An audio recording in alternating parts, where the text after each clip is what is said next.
Allez, on va pouvoir reprendre par l'examen des amendements. Qui présente le 128 pour Monsieur Coulombe? Ah, Monsieur Bernalicis. Allons-y alors. On commence bien. Merci, Monsieur le Président. Donc cet amendement 128 se propose de ni plus ni moins que de doubler le montant de l'aide juridictionnelle qui a déjà eu une hausse historique sur les 2 dernières années, comme l'a dit le garde des Sceaux lui-même, de 35%, puis 15%, puis 4% pour la fois suivante. Mais en fait, le problème de l'aide juridictionnelle, c'est que le compte n'y est pas. Déjà, il en manquait beaucoup avant. Donc en arrivant à 650 millions, on arrive péniblement, même en dépassant le rapport Perben, on n'est toujours pas arrivé à bon port. Et pour une simple et bonne raison, je suis retourné tout à l'heure sur service-public.fr pour voir là, à l'instant T comment ça se passe pour avoir l'aide juridictionnelle. Et donc, pour une personne seule, sans enfant, voilà, c'est pour avoir l'aide juridictionnelle à 100%, il faut avoir un revenu mensuel inférieur à 965 €. Donc, il faut toucher moins de 965 € pour avoir l'AJ à 100%. Bon, on dit moins de 900. Bon, ok. Mais c'est quoi le seuil suivant? Le seuil suivant, c'est 55% de prise en charge, à l'aide juridictionnelle. Et là, il faut gagner entre 965 et 1141. Et là, je me suis fait une réflexion toute simple. Imaginons, je suis au SMIC. Le SMIC, c'est plus que 1141. Donc, je suis dans le troisième seuil. Troisième seuil qui prend une aide juridictionnelle à 25%. Et comme chacun sait, évidemment, quand on est au SMIC, on a un budget dédié pour ses affaires judiciaires, pour payer son avocat. Voilà, vous comprenez bien que je fais ça sur le ton de la plaisanterie, même si c'est pas très drôle au fond, puisque c'est des gens qui vont s'abstenir de faire valoir leurs droits en toute matière, pas forcément en matière pénale, parce que souvent on a le pénal à l'esprit, mais bien évidemment aussi en matière civile. Donc ce doublement de l'aide juridictionnelle, c'est à la fois pour modifier ces seuils et à augmenter les UV, les unités de valeur pour les avocats, dans un certain nombre de contentieux. Merci. Alors, Madame Untermeyer, vous arrivez à temps pour défendre les amendements 10 et 11, que je vais m'apprêter à admettre non défendus, mais allez-y, installez-vous. Ça, c'est le sens du timing, ça. C'est l'aide juridictionnelle. Vous les défendez, puis après je vous donne la parole après l'intervention du rapporteur. Allez, ils sont défendus. Madame la rapporteure, vos avis.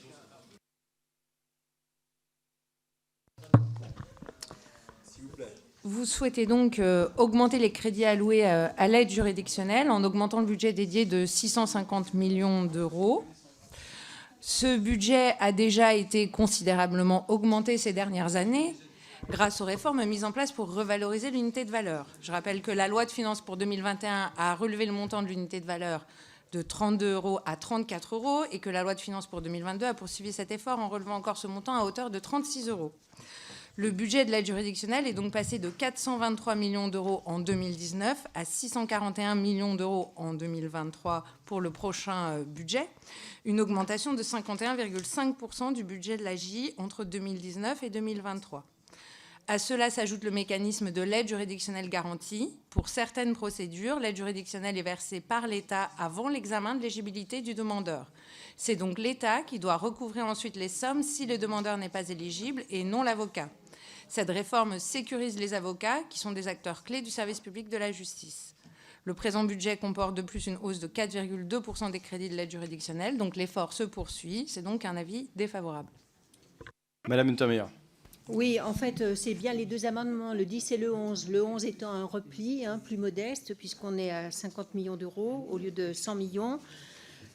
Moi, je souscris à tout ce que vous avez dit. Je ne considère pas qu'il n'y a pas d'efforts qui ont été faits. On les a poussés et puis vous les avez admis. Mais il y a quand même une réalité, c'est que l'aide juridictionnelle est très insuffisante. Et ce que l'on constate maintenant de plus en plus, notamment dans la réforme sur le Code de la justice des mineurs, c'est que les avocats ne viennent plus. Ils ne viennent plus parce que ça ne paye pas les frais de déplacement. Ils ne sont pas payés si la personne n'est pas là. Et donc, on est dans une situation où finalement le défenseur des droits des enfants, quel avocat ne remplit pas sa mission. Donc, je pense que vous êtes sur une voie de progression, mais à mon sens, il faut mieux faire et il faut avancer sur cette voie de l'aide juridictionnelle parce qu'il faut permettre aux avocats de remplir leur mission. mais surtout aux citoyens lambda qui n'a pas les moyens, eh bien, de pouvoir bénéficier de ce ministère d'avocats. Voilà.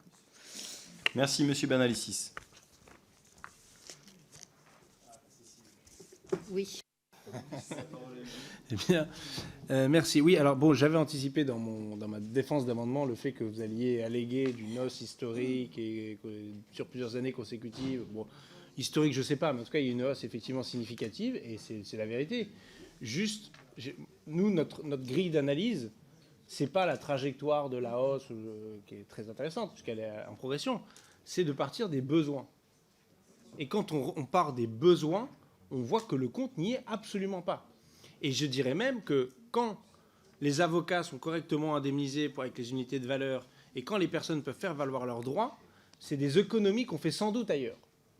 Et c'est même une évidence. C'est-à-dire qu'à la fois la constitution du dossier est de meilleure qualité, c'est mieux pour le justiciable, pour le magistrat lui-même, pour prendre sa décision en son âme et conscience, et puis en fonction du droit aussi, mais également d'avoir finalement des choses qui ne dégénèrent pas. Parce que ce qui n'est pas traité par le droit et par les moyens qui sont à notre disposition finissent par être traités par d'autres moyens. Et quand je dis notamment en matière civile, qui est très important, ce qui n'est pas réglé au civil peut dégénérer au pénal.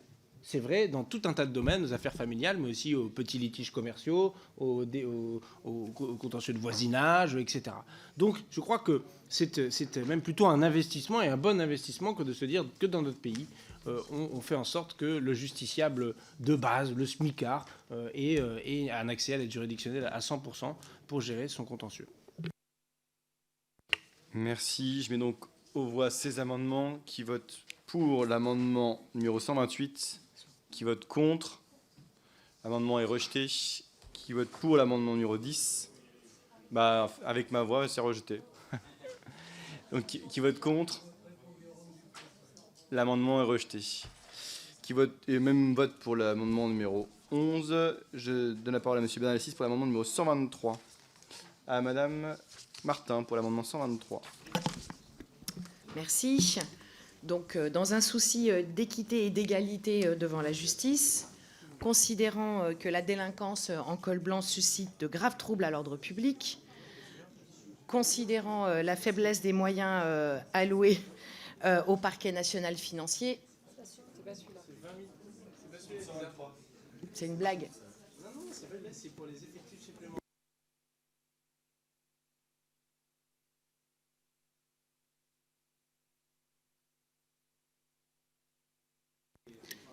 Ok, bon, ben, il est défendu, ok.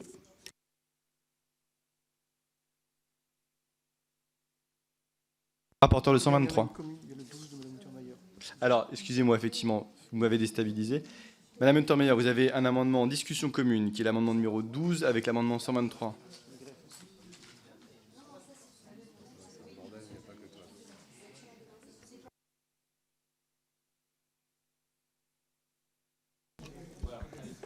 En fait, cet amendement a pour objectif de majorer la rémunération des greffiers. Nous avons tous dit le caractère essentiel de ces agents au sein des juridictions.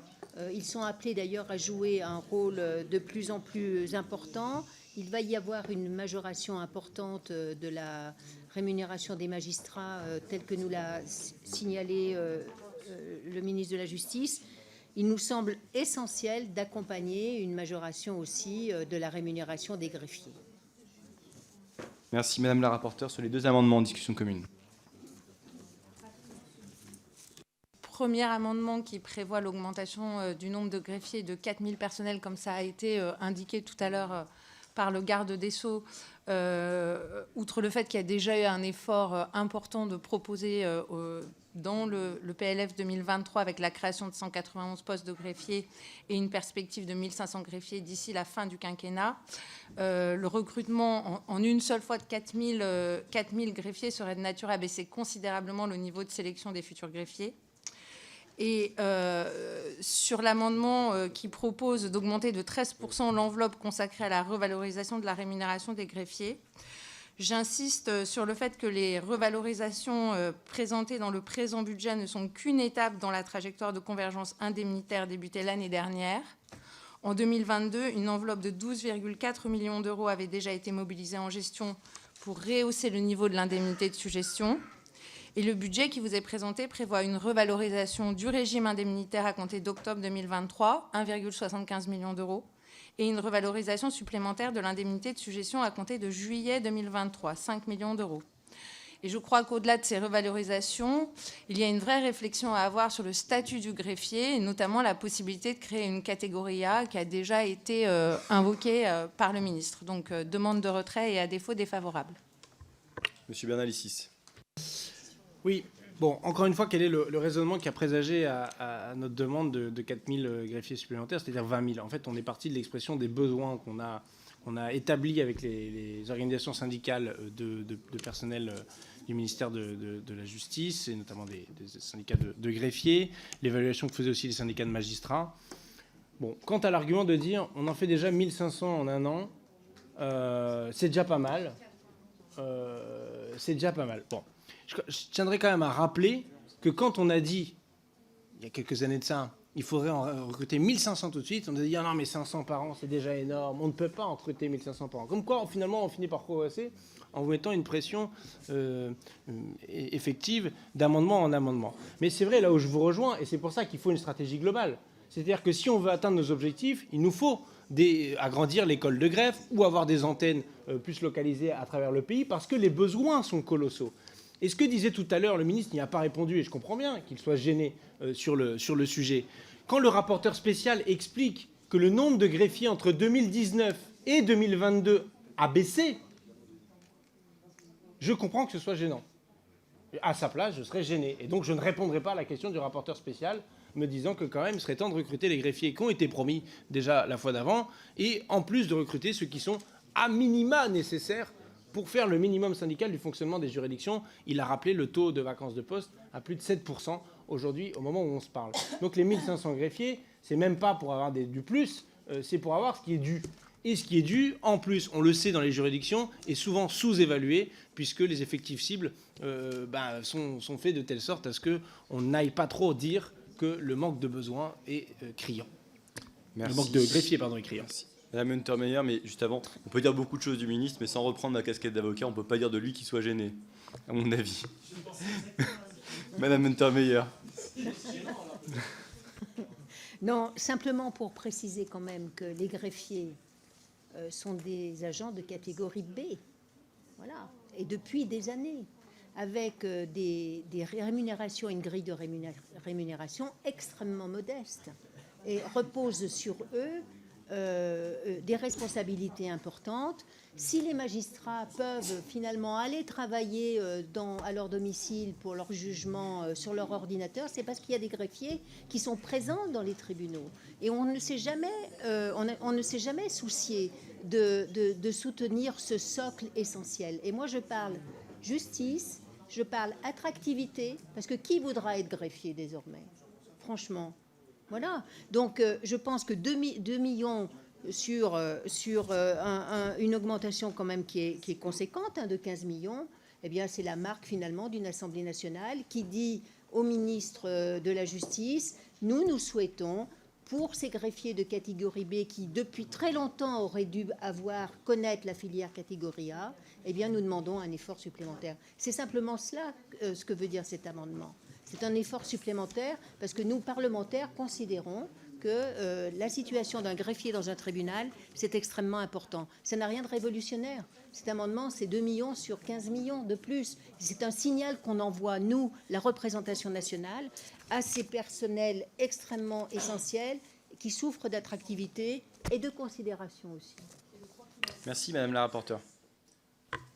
Très rapidement, chers collègues, je partage tout à fait le constat, et c'est la raison d'ailleurs pour laquelle je défends un budget qui prévoit une augmentation de la rémunération du régime indemnitaire, mais également de l'indemnité de suggestion. Et par ailleurs, vous avez raison, l'enjeu de l'attractivité et de la construction d'une carrière pour les greffiers est un enjeu majeur. C'est la raison pour laquelle je pense que les réflexions autour de la création d'une catégorie A pour les greffiers qualifiés, expérimentés, je dirais plutôt, est une des solutions qui va pouvoir permettre de construire une perspective de carrière et donc de renforcer l'attractivité de la fonction. Merci. J'ai donc mettre aux voix ces amendements, en commençant par le 123, qui vote pour, qui vote contre. Ils sont rejetés. Amendement numéro 12, qui vote pour, contre, rejeté. Amendement numéro 122, Madame Martin, Monsieur Porte.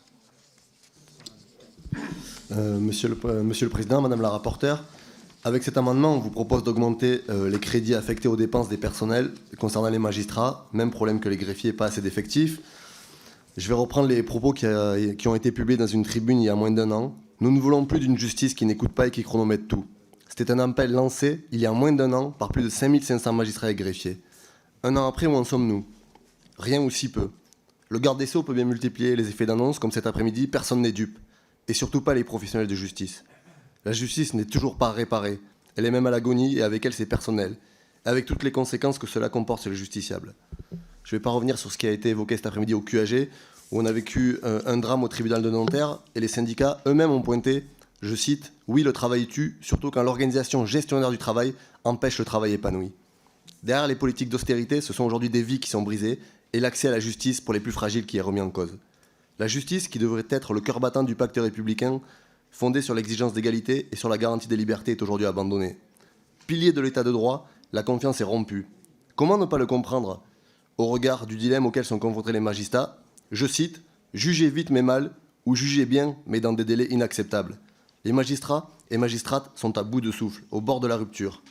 Combien faudra-t-il encore de tragédies ou de drames pour prendre des politiques publiques ambitieuses sur ce sujet-là? Aussi, l'urgence est la suivante pour nous. Redonner des moyens humains et financiers et en finir avec la précarisation de la justice et l'atteinte à l'accès aux droits des justiciables. Cela passe par le recrutement massif de fonctionnaires. Aussi, notre groupe, en lien avec les organisations syndicales et professionnelles, estime l'augmentation du nombre des magistrats sur 5 ans à 13 000 équivalents temps plein supplémentaires. Aussi, nous vous proposons d'en embaucher 2600 sur cet exercice-là. Merci. Madame la rapporteure. Alors, chers collègues, effectivement, vous nous proposez de recruter 2600 magistrats supplémentaires, avec une mesure dont le coût est de 569 millions d'euros que vous prenez à l'administration pénitentiaire. Ce qui déjà peut, en tant que tel, nous interroger. Sans vouloir répéter ce qu'on s'est dit cet après-midi, nous sommes donc sur un budget qui prévoit la création de 1220 postes supplémentaires, dont 200 postes de magistrats, avec une perspective sur le quinquennat de 1500 magistrats supplémentaires au total. Moi, j'attire votre attention quand même sur le fait que, de la même manière que le recrutement de greffiers en nombre très important ne peut pas se faire sans danger sur la qualité des recrutements et de la formation, on est exactement dans la même situation concernant les magistrats. Et je crois que nous sommes tous d'accord sur l'idée selon laquelle il est important qu'on ait des magistrats qui soient en capacité d'agir correctement et qui soient donc formés à cet effet. Et un dernier point, quand vous parlez de budget d'austérité alors qu'on est sur un budget qui augmente de 8%, je pense que c'est un petit peu excessif comme propos. Avis défavorable. Monsieur Bernalicis.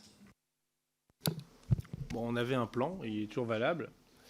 C'est de se dire qu'il faut ne pas rester cantonné dans les murs de l'ENM actuel, l'École nationale de la magistrature, et de faire en sorte qu'on puisse avoir des antennes de l'École nationale de la magistrature réparties un peu partout sur le territoire et construire des parcours de formation déconcentrés avec les IEJ, les facultés de droit, les professionnels du secteur, et qu'on est capable de faire ça en un temps assez rapide. Et puis il y a une réflexion qui est à mener, et je sais qu'elle est menée à la chancellerie, pour atteindre les objectifs des 1500, puis que vous ne voulez jamais construire de nouvelles écoles. C'est symptomatique, hein, plutôt des prisons que des écoles. Je vous renvoie à des citations célèbres. Finalement, le fait de développer les passerelles avec les avocats en disant on pourrait avoir une formation plus courte que les 31 mois d'auditeur de justice en prenant des gens qui ont déjà, je sais pas, on pourrait fixer 15 ans de barreau, 20 ans de barreau, des gens qui sont aguerris au droit, ça peut être aussi des éléments. Donc c'est pas infaisable, c'est même tout à fait faisable. Et sur le deuxième aspect, sur le fait de prendre sur l'administration pénitentiaire, écoutez, peut-être que ça vous pose question, mais nous, ça nous pose 0 question. Et oui, nous assumons de dire qu'il ne faut pas construire de places de prison supplémentaires. Et que quand on voit qu'il y a 4,5 milliards d'euros dédiés rien que pour ça, oui, on préférait que cette somme soit allouée à la fois à la justice judiciaire et, pour ce qui est de l'administration pénitentiaire, aux mesures d'alternatives à l'incarcération, d'aménagement de peine, de milieu ouvert pour faire large, qui coûtent d'ailleurs moins cher et emportent des résultats bien plus efficaces que l'incarcération elle-même. Donc finalement, on est sans doute peut-être un peu plus vertueux, meilleurs gestionnaires que vous en la matière. Là, c'est le seul domaine, la prison, où les libéraux là, s'en fichent des coûts et des dépenses. On comprend bien pourquoi. Mais en tout cas, c'est tout à fait faisable d'atteindre les objectifs qu'on fixe dans cet amendement. Bien, je vais donc au voix cet amendement. Qui vote pour? Qui vote contre? L'amendement est rejeté. Amendement numéro 153, Monsieur Bobry. Merci, Monsieur le Président. Alors moi, cet amendement vient à l'opposé de ce qu'on vient d'entendre, parce qu'il a pour objet la construction davantage de places de prison afin d'améliorer les conditions de travail du personnel pénitentiaire ainsi que les conditions de détention. Il faut aller plus vite en la matière, c'est un enjeu sécuritaire, c'est pour cela que je souhaite augmenter le budget consacré à la création de places de prison supplémentaires. Merci. Monsieur le rapporteur.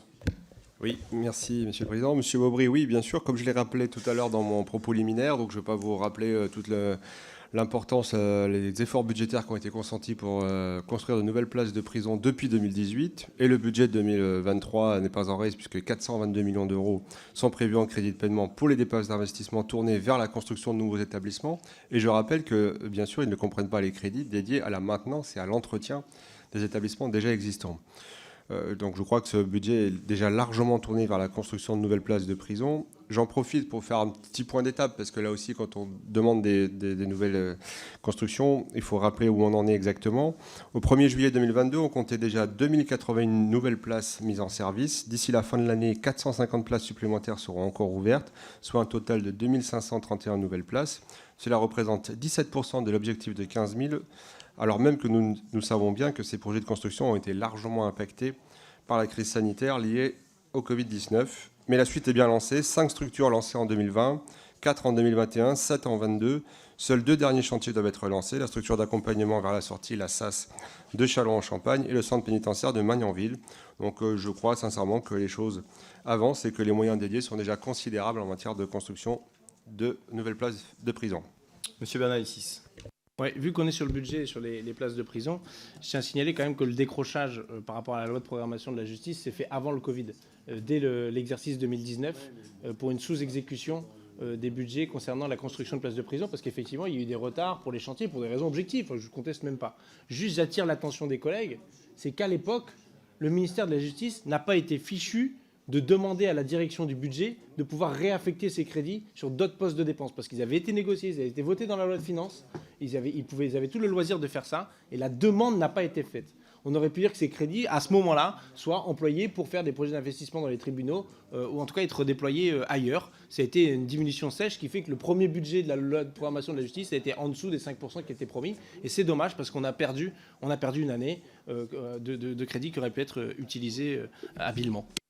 Je mets au voix cet amendement numéro 153. Qui vote pour? Qui vote contre? Il est rejeté. Amendement 154, Monsieur Bobry. Merci, Monsieur le Président. Donc cet amendement a pour objet de revaloriser les salaires des personnels pénitentiaires. Cette administration a à faire face à un manque d'attractivité, alors que l'enjeu sécuritaire de la mission confiée à ces agents est important, à l'intérieur des murs comme à l'extérieur. Et à l'intérieur, n'oubliez pas que bien souvent, un seul surveillant à la garde de plusieurs centaines de détenus.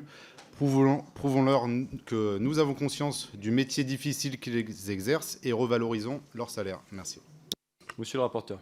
Oui, merci Monsieur le Président. Donc, sur ce sujet également, je voudrais rappeler les efforts qui ont été réalisés au cours de ces dernières années. Et c'est à peu près depuis 2018 autour de 20 millions par an qui ont été réalisés pour conduire des mesures catégorielles en faveur des agents de l'administration pénitentiaire. Donc en 2023, le budget sera encore plus important puisque ce seront 34 millions qui seront dédiés à cette politique d'amélioration catégorielle. Nous aussi, je le partage avec vous, nous avons le plus grand respect et la plus grande reconnaissance pour le travail réalisé par nos agents pénitentiaires et les efforts pour valoriser ou parfois revaloriser ce travail ne s'arrêtent pas au budget que je viens de rappeler.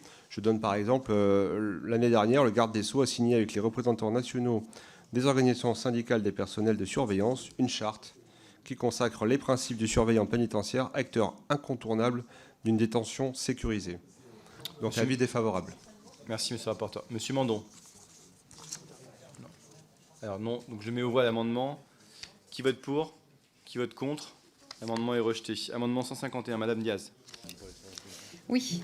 Alors, sur l'amendement 151, donc, face à la surcharge des tribunaux, je souhaite que l'on diminue de 50 millions d'euros la mission accompagnement des détenus pour renforcer la conduite de la politique pénale. Merci, Madame la rapporteure.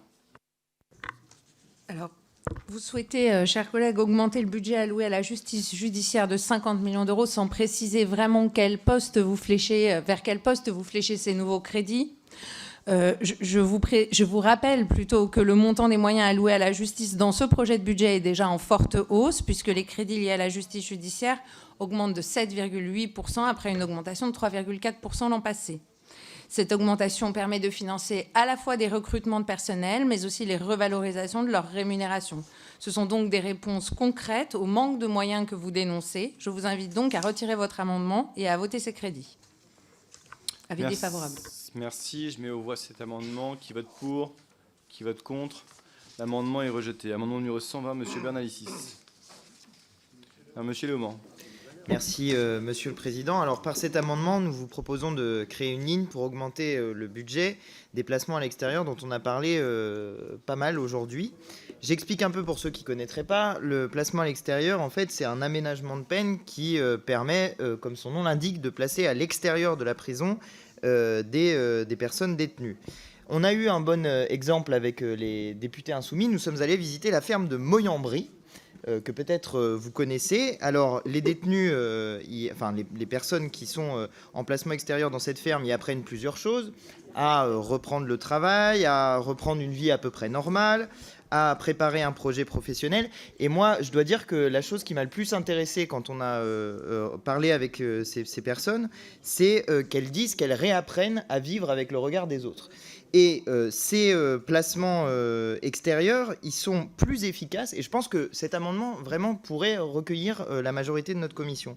Ces placements sont plus efficaces parce qu'ils permettent un taux de récidive qui est largement inférieur à la prison. Premier point. Or, c'est bien l'objectif que de faire en sorte qu'il n'y ait pas de récidive. Et le deuxième point, eh bien, c'est que c'est aussi moins cher. Alors voilà un argument qui plaira sans doute à nos amis gestionnaires, mais il faut savoir qu'actuellement, un placement extérieur, ça coûte 40 € par jour, et qu'un placement en prison, on est à 120 € par jour. C'est-à-dire que la prison, c'est plus cher et c'est moins efficace que le placement extérieur. Le ministre nous a dit tout à l'heure qu'il voulait augmenter le budget à 13,5 milliards d'euros pour permettre de... millions, pardon, d'euros, oui, si c'était milliards, on serait content. 13,5 millions d'euros pour augmenter le prix de jour, c'est-à-dire pour financer davantage les associations qui s'occupent de ça. Nous proposons de le passer à 43,8 millions d'euros. Voilà, je pense qu'on pourrait aller donc plus loin, ouvrir davantage de places, mieux rémunérer les associations, ça serait plus efficace. Merci. Et ça coûterait moins cher. Merci, Monsieur le rapporteur. Oui, merci Monsieur le Président. Alors, comme vous vous en doutez, je ne partage pas complètement votre avis sur la non-nécessité de construire des places de prison, puisque c'est comme ça que vous le défendez, moins de places de prison et plus d'accueil, plus de placements extérieurs. Car pour moi, déjà, construire des places de prison, c'est aussi favoriser, avoir des prisons modernes et des conditions d'accueil dignes aussi, ce qui parfois nous pose des sujets. Par contre, je partage entièrement votre point de vue quant à la pertinence et l'importance des mesures de placement à l'extérieur. J'en fais d'ailleurs état dans mon rapport, on pourra en discuter avec grand plaisir. Et j'ai choisi d'orienter sur les questions de réinsertion et d'accompagnement des personnes placées sous main de justice, aussi justement pour mettre le focus sur ce genre d'initiative. Au 1er septembre 2022, pour rappel, seules 936 personnes sont placées à l'extérieur, alors qu'il existe plus de 1800 places de ce type. Deux conclusions s'imposent. Non seulement les places existantes ne sont pas assez utilisées, d'ailleurs la mesure de placement extérieur ne représente quant à elle que 6% des aménagements de peine, mais également il faudra augmenter le nombre total de places pour faciliter le recours à cette mesure et permettre ainsi aux juges de disposer de places qui sont adaptées aux différents profils de personnes condamnées. Mais le projet de loi de finances, et c'est là où il y a un mais, voilà, mais le projet de loi de finances pour 2023 ne reste pas sans rien faire face à ces deux constats. D'une part, le budget dédié au placement extérieur augmente de plus de 67%, notamment pour augmenter de 10 € le prix de la journée qui est payé à ces structures. Et d'autre part, la direction de l'administration pénitentiaire a annoncé la mise en place de la plateforme numérique Placement à l'extérieur 360. Cela devrait permettre de favoriser la prospection de nouveaux lieux d'accueil et donner une meilleure visibilité des prestations, ce qui serait particulièrement utile aux magistrats. En conclusion, je tiens à rappeler que le placement à l'extérieur est certes un élément important, mais ce n'est pas la seule alternative à l'incarcération et il n'y a pas de raison pour cela de lui dédier un programme spécifique à elle plutôt qu'aux autres, ce qui est l'objet de votre amendement. Donc, un avis défavorable. Monsieur Balamant. Merci, monsieur le rapporteur. Merci, monsieur le président. Merci, monsieur le rapporteur, parce que vous venez de dire une des parties de ce que j'allais dire. Bon, la ferme de Moyen-Brie dont vous avez parlé, on n'a pas attendu que vous ayez la visiter pour la découvrir. On la connaît bien. Et dans le mandat précédent, avec la présidente de l'Assemblée nationale, qui était à l'époque, on m'entend mal, qui était présidente de la commission. On a même diffusé le très beau film sur cette ferme à l'air libre. Voilà, je cherchais le titre. Merci Hugo. Voilà. Moi, je crois que sur la question des prisons, il faut peut-être sortir. Il faut sortir non pas d'un dogmatisme, parce que le mot est un peu fort, mais de cette idée un peu simpliste qui aurait les bons qui voudraient que tout le monde soit dehors et les méchants qui voudraient que tout le monde soit en prison. Je crois qu'il y a vraiment une politique pénitentiaire à mener avec un peu de sérieux. Si on fait des places de prison, c'est pas pour mettre nécessairement plus de monde en prison, comme parfois c'est entendu, c'est tout simplement pour que les gens qui sont en prison aujourd'hui et ceux qui vont l'être vivent dans des conditions dignes. Aujourd'hui, on les connaît tous et toutes, nos prisons ne sont pas dignes.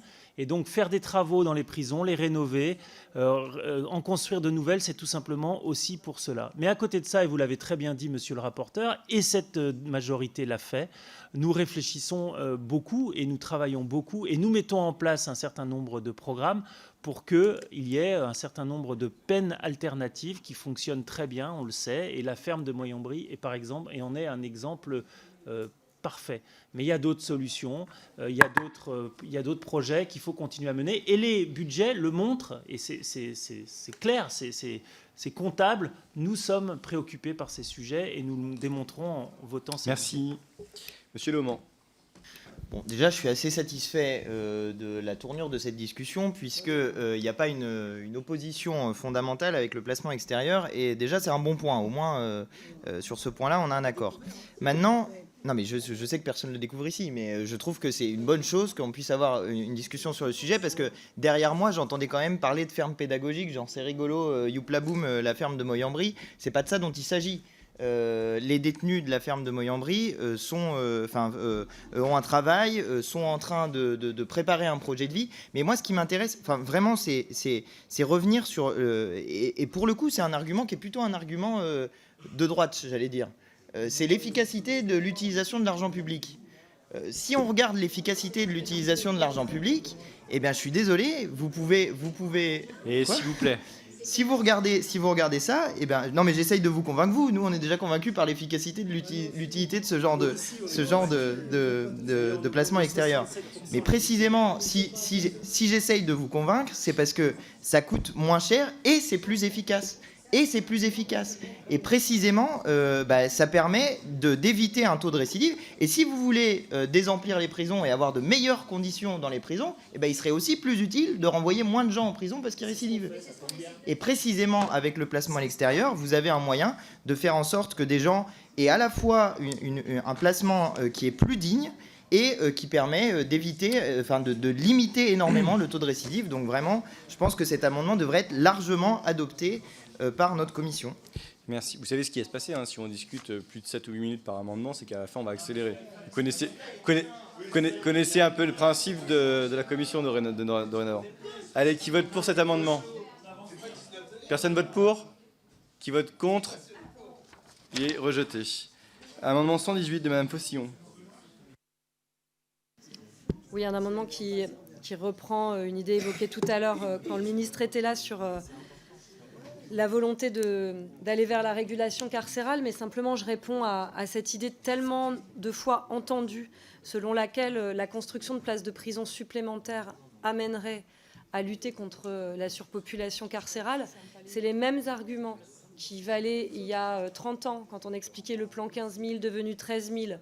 Sur le nouveau plan 15 000, c'est le même argument qui vient, sauf que en fait, ça fait en 25 ans, il y a eu 30 000 places de plus, ce qui a fait augmenter le parc carcéral de 60%. Et pourtant, on a une surpopulation toujours extrêmement importante, à contrario de plein de pays européens. Ce que ça fait, c'est juste qu'on enferme plus. Ça ne lutte en rien et ça fait que repousser à chaque fois les engagements pris pour l'encellulement individuel. Donc cet argument, on peut le répéter comme un credo politique si on pense que c'est un bon slogan, mais en revanche, toutes les études, tous les chiffres attestent du contraire, donc on ne peut pas continuer à le répéter en commission des lois comme si c'était un argument valable pour pouvoir démontrer cette ambition. Il y a une ambition de développer 15 000 places supplémentaires. Assumons que c'est pour enfermer plus, pas pour lutter contre la surpopulation. En tout cas, pas on, quand je parle de moi, mais en tout cas que le gouvernement souhaite le faire. Et la régulation carcérale, elle va dans le même sens que l'amendement précédent sur l'idée de peine à l'extérieur. C'est-à-dire que l'idée, c'est pas de revenir, comme le disait le ministre tout à l'heure, sur les peines émises par le juge, mais simplement d'avoir des peines alternatives et mieux travailler la réinsertion. Et clairement, ces peines extérieures permettent de le faire et en même temps de respecter un peu mieux les droits humains. Merci, monsieur le rapporteur. Merci, Monsieur le Président. Alors, je pense que tous ici, enfin, j'ose espérer qu'on se sent tous concernés par la question de la surpopulation carcérale. Parfois, avec un certain euphémisme, l'administration appelle ça le surencombrement. C'est le sens de l'euphémisme de notre administration. Et donc, je pense que c'est un sujet qui nous préoccupe tous. Je me suis rendu, d'ailleurs, il n'y a pas très longtemps, une nouvelle fois, parce que j'ai l'habitude de m'y rendre, à la prison de Bordeaux-Gradignan, à l'occasion de mon rapport, et je suis bien placé pour témoigner des conséquences néfastes qu'emporte la surpopulation, tant sur les conditions de détention des personnes incarcérées, mais aussi sur les conditions de travail des agents pénitentiaires. Voilà, c'est les deux. Alors, en tous les cas, la majorité, et c'est comme ça que je veux le voir, je ne vais pas vous parler effectivement de la construction de nouvelles places de prison, mais en tout cas, sur le sujet, on n'est pas resté sans rien faire, et d'ailleurs, nous avons une évolution prochaine qui devrait permettre d'améliorer la situation, la mise en œuvre de la libération sous contrainte de droit, qui a été créée l'année dernière par la loi pour la confiance dans l'institution judiciaire et qui sera effective au 1er janvier 2023. Dans quelques semaines, la libération sous contrainte sera ainsi systématique pour les personnes condamnées exécutant une ou plusieurs peines privatives de liberté d'une durée de 2 ans ou plus et auxquelles il reste un reliquat de peine inférieur ou égal à 3 mois. Je rappelle le dispositif, vous le connaissez par cœur, mais je le rappelle, voilà. Et l'impact devrait être important aussi en matière de population carcérale. On estime que cette nouvelle mesure devrait concerner environ 6 000 détenus et permettra ainsi non seulement d'accroître considérablement le nombre de sorties non sèches de détention, ce qui favorise aussi la réinsertion, mais aussi de faire diminuer la population carcérale.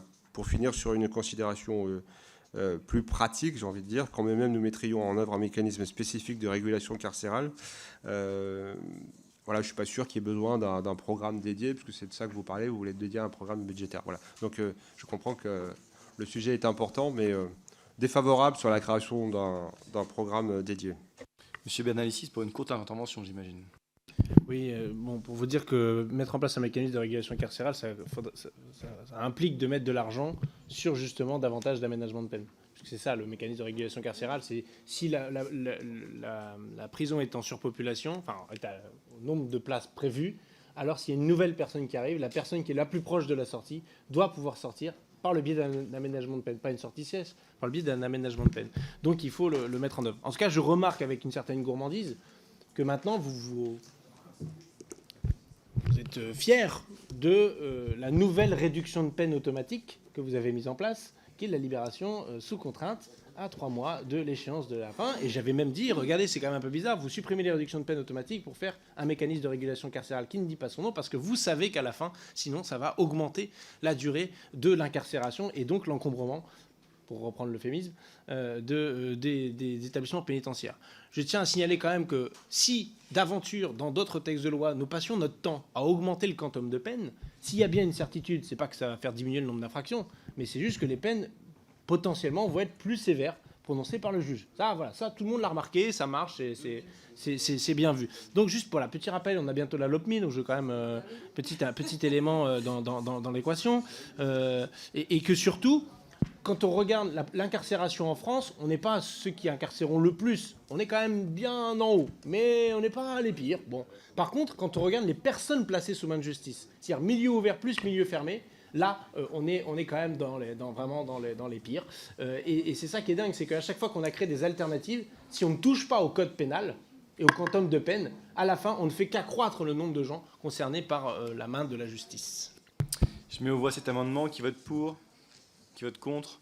L'amendement est rejeté. Monsieur Bernalicis pour le 129. Non, c'est moi. Monsieur Coulombe pour le 129. Bon, alors, là, je vais avoir le plaisir de vous présenter un amendement qui devrait faire l'unanimité, j'imagine, puisque les procédures judiciaires sont longues, complexes et souvent très coûteuses. Si l'accompagnement global permet aux victimes de mieux s'orienter et d'être soutenues tout au long de la procédure, aucune femme ne doit être bloquée par une barrière financière. Selon les avocats spécialisés, 40% des femmes victimes de violences sont éligibles totalement ou partiellement à l'aide juridictionnelle et 19% des femmes victimes de violences portent plainte. Le montant de l'aide juridictionnelle étant trop faible de manière générale.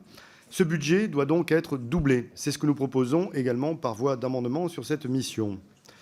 Un autre levier d'action sur le coût des procédures serait d'aligner les montants des règlements des avocats, ceux qui interviennent au titre de l'aide juridictionnelle, pour la partie civile sur les montants prévus pour le prévenu, qui sont aujourd'hui de moitié plus afin d'assurer une égalité de traitement.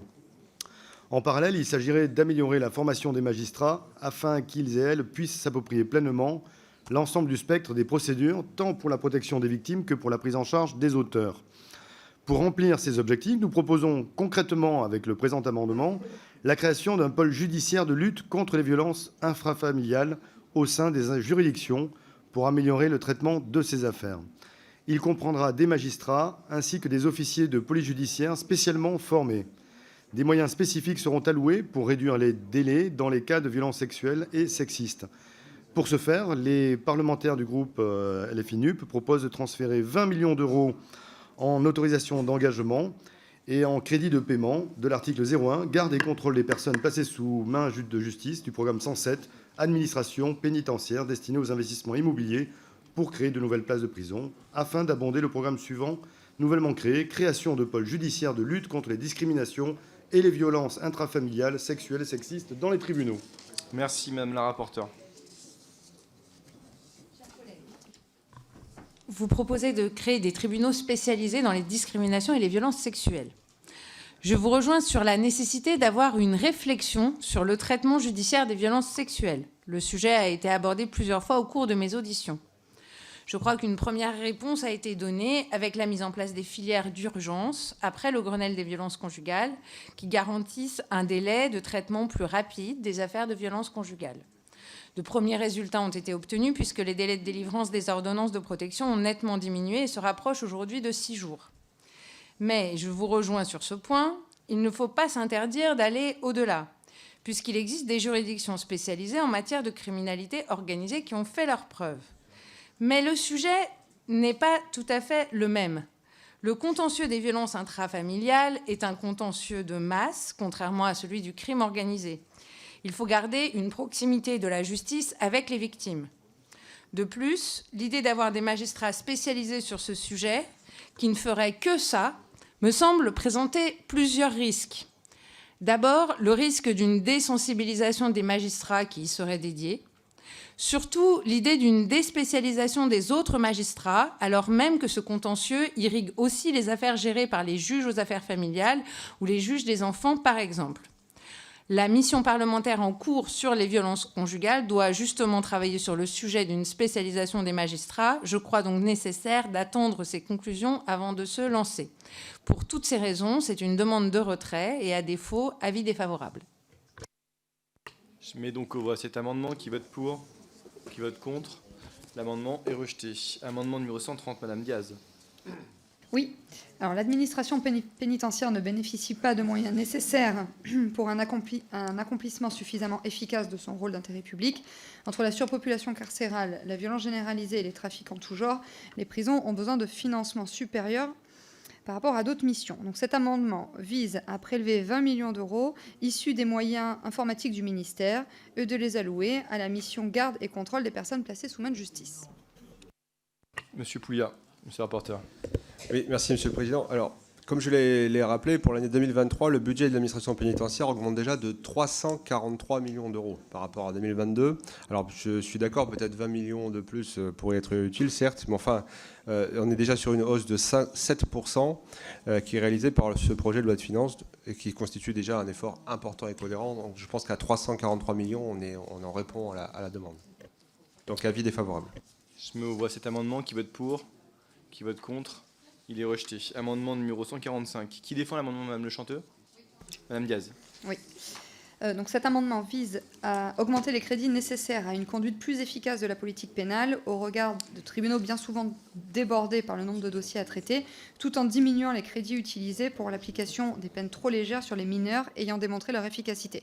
Donc là, le montant de cet amendement, c'est 20 millions d'euros prélevés sur la mission mise en œuvre des décisions de justice et qu'on les attribue à la mission conduite de la politique pénale. Monsieur le rapporteur Pouillat.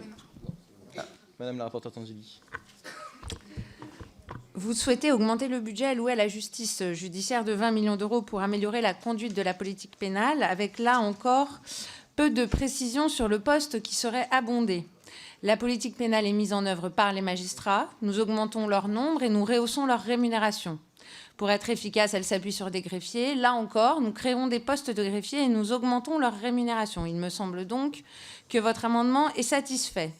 À cela s'ajoute le fait que vous minorez les crédits de la protection judiciaire de la jeunesse en raison de l'inefficacité de peines trop légères pour les mineurs, constat que je ne partage pas. Donc, demande de retrait et à défaut, avis défavorable.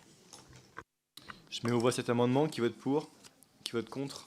L'amendement est rejeté. Amendement 125. Monsieur Bernalicis, Monsieur Coulombe. Oui, c'est moi qui m'y colle cette fois-ci. Donc c'est pour financer 400 personnels dédiés à l'accès aux droits et de victimes et aide juridictionnelle. C'est-à-dire les services d'accueil unique du justiciable notamment, mais pas que. Hein, il y a tout un tas de structures qui font de l'accès aux droits. Ça peut être aussi des associations, ça peut être des personnels hein, du ministère de la Justice. En tout cas, ce qu'on remarque, c'est que quand... Déjà, à l'époque, Nicole Belloubet nous expliquait que oui, non, bien sûr, évidemment, tous les justiciables étaient accueillis dans tous les tribunaux et qu'il y avait des personnels disponibles pour répondre à leurs attentes, les aiguiller dans les difficultés de se repérer dans cette administration et ces tribunaux. On constatait, moi je l'avais constaté un certain nombre de juridictions, des vacances de poste dans les SOG, des services qui ferment sur des horaires relativement tôt parce qu'il manque de personnel et de moyens. Et donc on voit que la première étape quand même, c'est d'avoir ce premier contact, cette première accueil, ces premières explications où la personne peut parler librement sans se dire juste à l'idée, est-ce que je vais rentrer dans un contentieux, comment ça va marcher, je suis auteur, je suis victime, peu importe. Et donc il y a quand même un manque criant sur ce poste de dépense. C'est pas grand-chose en réalité, hein, mais 400 personnes dédiées à l'accès au droit, ce serait significatif hein, pour ce segment-là de la justice judiciaire. Merci, Madame la rapporteure Tanzili. Alors, chers collègues, vous souhaitez flécher 15 millions d'euros pour recruter 400 personnels dédiés à l'accès au droit, à l'aide juridictionnelle et à l'aide aux victimes. Une augmentation globale sans précision sur l'affectation précise de ces personnels, notamment ceux dédiés à l'aide juridictionnelle. Sur l'aide juridictionnelle, j'ai déjà donné les chiffres sur les efforts passés, je n'y reviens pas. Sur le budget dédié aux associations d'aide aux victimes, je vous donne les chiffres que vous pourrez aussi trouver dans mon rapport. Sur les 6 dernières années, nous sommes passés de 26 millions d'euros à 43 millions d'euros, soit une hausse de 65,4%. Ces chiffres me semblent éloquents quant à notre engagement en faveur des associations d'aide aux victimes. Avis défavorable. Monsieur Bernalicis. Oui, très, très rapidement, encore une fois, notre réflexion, elle part des besoins. Ok, je ne dis pas que c'est pas bien d'être passé à 46 millions pour les associations de victimes, mais à chaque fois qu'on les reçoit en audition, elles font part de grandes difficultés pour accompagner les victimes. Donc voilà, soit elles mentent et ils sont toujours en train de racketter l'argent public, soit on n'est toujours pas en adéquation en fonction des besoins. Je mets aux voix cet amendement. Qui vote pour? Qui vote contre? L'amendement est rejeté. Madame Le Chanteux, ces amendements peuvent être présentés en discussion commune, si vous voulez, Madame Diaz, le 133 et le 132. Oui, d'accord. Donc d'un côté, nous considérons que les moyens manquent à l'administration pénitentiaire et d'un autre côté, les crédits de paiement accordés pour la mise en œuvre des alternatives pénales sont trop forts pour des politiques qui n'ont aucune conséquence positive sur le comportement des jeunes délinquants condamnés et pour lesquels la plupart d'entre eux récidivent. Donc sur l'amendement 133, nous demandons un transfert donc, de 10 millions d'euros. Et puisque vous voulez que je présente les deux en même temps, donc l'exposé des motifs est sensiblement le même, sauf que là, c'est un transfert de 4 millions d'euros, voilà, donc prélevé sur la partie numérique du ministère. Merci, monsieur le rapporteur. Merci, monsieur le président. Alors, je l'ai déjà dit, le budget dédié à la sécurisation des établissements pénitentiaires est déjà de 114 millions d'euros. Ces sujets sont donc, pour moi, largement bien pris en compte. En outre, je tenais quand même à dire que je m'inscris quand même en faux sur vos arguments sur l'inefficacité de la prise en charge des mineurs délinquants. C'est au contraire un enjeu très important pour lutter contre la délinquance et la récidive. Et c'est pour cela, justement, que les crédits dédiés à la PJJ augmentent de plus de 10%. Donc, avis défavorable. Bien, je mets donc aux voix successivement ces amendements. Le 133, qui vote pour? Qui vote contre? Rejeté. 132, qui vote pour? Qui vote contre? Rejeté. Amendement numéro 114, Madame Untermeyer. Oui, c'est le sujet de la protection judiciaire de la jeunesse. Et derrière cela, c'est la question d'une alternative crédible proposée au juge pour qu'il n'aille pas vers le tout enfermement et aille de manière sereine vers les mesures alternatives qui exigent, lorsqu'il s'agit de mineurs, eh bien, que la protection judiciaire de la jeunesse soit là. Et pour que le magistrat soit en capacité de proposer ces alternatives, il faut qu'il y ait une force beaucoup plus puissante qu'elle ne l'est actuellement de protection judiciaire de la jeunesse. Donc, nous proposons la création de centres équivalents temps plein, ce qui représente une personne par département quasiment, en plus des 92 qui sont créés, et cela ne me paraît pas tout à fait impossible. Monsieur le rapporteur. Alors cela ne vous paraît pas, mais je vais avoir un avis tout petit peu divergent. Alors ce qui est bien, c'est que dans l'exposé sommaire de l'amendement, vous le dites, tous les budgets de la protection judiciaire et de la jeunesse sont en augmentation. Donc, merci de le saluer. Je le rappelle, l'ensemble des crédits augmente de 10,5%. Son budget global passe ainsi de 984 à 1087 millions d'euros en crédit de paiement. Les dépenses de personnel augmentent de 13,6%. Les dépenses hors titre 2, c'est-à-dire hors personnel, augmentent de 6%. Nous voudrions tous mettre encore plus d'argent pour prendre en charge les mineurs, mais avec une lucidité, un réalisme. Les efforts consentis sont déjà très importants et la création de 92 emplois, pour nous, est une orientation cohérente et pertinente. Donc, avis défavorable. Très rapidement. Attendez, j'ai monsieur Terlier juste avant. Excusez-moi. Oui, moi je salue l'amendement de ma collègue Untermeyer, sauf que je pense qu'il est quelque peu prématuré. Je crois que dans le cadre de la mission que l'on co-préside tous les deux, nous avons pu auditionner la direction de la protection judiciaire de la jeunesse, laquelle nous a dit que l'augmentation du budget très conséquente qui a été évoquée par monsieur le rapporteur permet à ce stade de couvrir l'ensemble des besoins de la PJJ. Tout cela est corrélé aussi également avec une baisse de la délinquance des mineurs et qui aboutit en réalité à une situation où il y a 2 ans, nous avions un éducateur pour 25 mineurs et aujourd'hui nous avons 23 enfants pour mineurs par éducateur. De telle sorte qu'aujourd'hui, et c'est la PJJ qui le dit, les besoins sont pleinement satisfaits, d'une part par la baisse de la délinquance, mais surtout par l'augmentation des budgets qui sont affectés dans le cadre de ce projet de loi de finances. Madame Untermeyer. Non, mais bon, c'est vrai qu'on peut reporter ce sujet un peu plus tard, quand on aura finalisé la mission. Mais d'ores et déjà, effectivement, nous avons entendu l'administration centrale qui conforte l'idée que tout ce qui a été fait est très bien et que de toute façon, il n'y a pas de problème. Et passons. Mais quand on connaît la protection judiciaire de la jeunesse, ce n'est pas possible de dire cela. Et d'ailleurs, les présidents de tribunaux le disent d'eux-mêmes. Il y a un vrai problème. Et si vous voulez, moi je pense qu'on est en responsabilité parce qu'il s'agit de mineurs, il s'agit d'enfants, de l'intérêt supérieur de l'enfant. Et nous n'avons pas les éducateurs spécialisés en nombre suffisant pour garantir la sécurité. Et c'est vrai pour la protection judiciaire, mais c'est vrai aussi pour l'action éducative. Il faut savoir que les juges prononcent des actions qui ne sont pas menées. Pourquoi ? Parce qu'on n'a pas assez d'éducateurs. Donc moi, je le dis en responsabilité. Si on ne peut rien faire ici, dans la commission des lois, changer quoi que ce soit, une virgule sur le budget, il vaut mieux nous le dire tout de suite et on ne déposera plus d'amendements. Monsieur Bernalicis. J'entendais le collègue Terlier nous dire qu'il y avait une baisse de la délinquance des mineurs. Je prends bonne note et j'espère que 100% des gens de la commission prennent bonne note pour éviter de s'ensauvager. Ce que je veux dire dans le débat. Ça pourrait être de salubrité publique. Quant à la protection judiciaire de la jeunesse, effectivement, en plus, quand on fait un taux moyen général, on se méprend sur le taux d'encadrement qui est complètement radicalement différent entre un EPM, entre une unité, une UEJA, enfin un accueil de jour, d'un CEF, etc. Donc voilà, faut regarder dans le détail et on voit qu'il y a des besoins qui sont créés, même s'il y a des endroits où les structures sont quand même sous-utilisées, c'est vrai, c'est remonté. Et là, pour le coup, celle-là pourrait être mobilisée pour exécuter les mesures civiles de protection de l'enfance qui ne sont pas exécutées dans un certain nombre de départements. Monsieur le rapporteur. Oui, je voudrais juste rajouter que pour le coup, je serais très intéressé des conclusions de la mission Terlier-Untermeyer, justement pour être plus éclairé et voir et décider en commission et en conséquence si des évolutions budgétaires ou législatives seraient nécessaires. Mais j'attends effectivement les résultats du travail qui est fait par Madame Untermeyer et Monsieur Jean Terlier. Je mets donc aux voix cet amendement. Qui vote pour ? Qui vote contre ? L'amendement est rejeté. Amendement numéro 147, Madame Untermeyer. Oui, très rapidement. Oui, c'est encore un sujet important à mon avis, c'est de soutenir la modernisation numérique du ministère.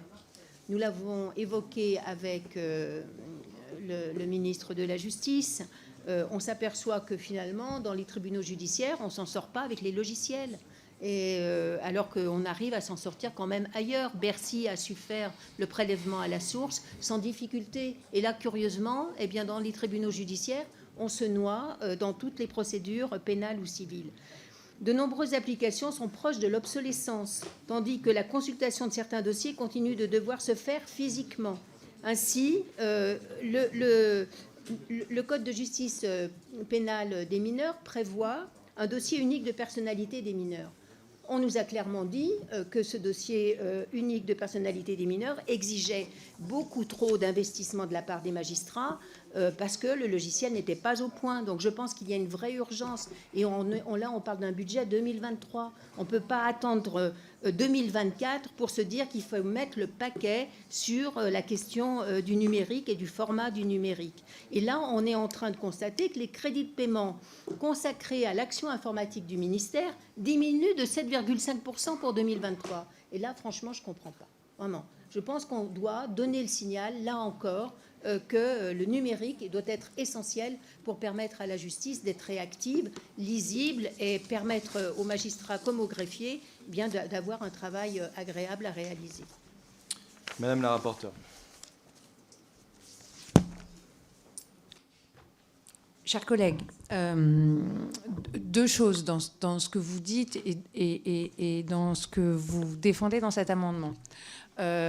Concernant les crédits de paiement dont vous faites mention comme diminuant de 7,5% pour 2023, moi j'attire votre attention sur le fait qu'il y a plutôt un changement de périmètre que réellement une baisse de crédit. Sur la question des 10 millions de crédits de paiement supplémentaires au projet informatique pour améliorer les logiciels métiers dans le domaine de la justice pénale des mineurs. Donc, sur ce sujet, la priorité a été mise par le ministère sur le logiciel Parcours et des renforts ont déjà été prévus pour numériser les dossiers uniques de personnalité que vous évoquez lors de la mise en œuvre du Code de justice pénale des mineurs. La mission d'actualiser les dossiers uniques de personnalité sera confiée à l'équipe constituée autour du magistrat, prévue dans l'enveloppe justice judiciaire qu'il ne faut donc pas réduire. Au-delà de cela, il me semble que le montant que vous proposez est un peu élevé. C'est donc un avis défavorable. Je mets aux voix cet amendement.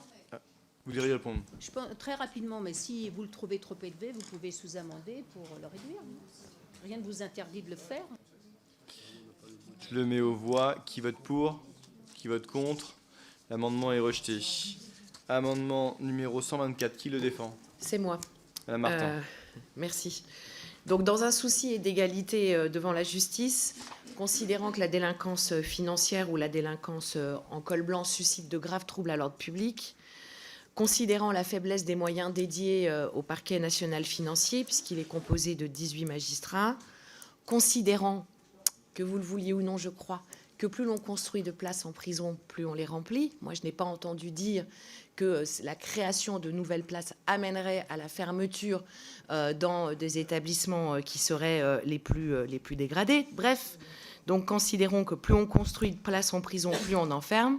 Nous proposons donc de réduire les crédits dédiés à ces constructions au profit du parquet national financier pour pouvoir embaucher 55 magistrats supplémentaires et par là même donner le sentiment d'une égalité de tous face à la justice. On a un ministre de l'Intérieur sévère et d'ailleurs un garde des Sceaux qui l'accompagne en cela. Il faudrait que ça s'applique à tous. Monsieur le rapporteur, non, Madame la rapporteure. Alors, chers collègues, par cet amendement, vous souhaitez renforcer les effectifs du parquet national financier.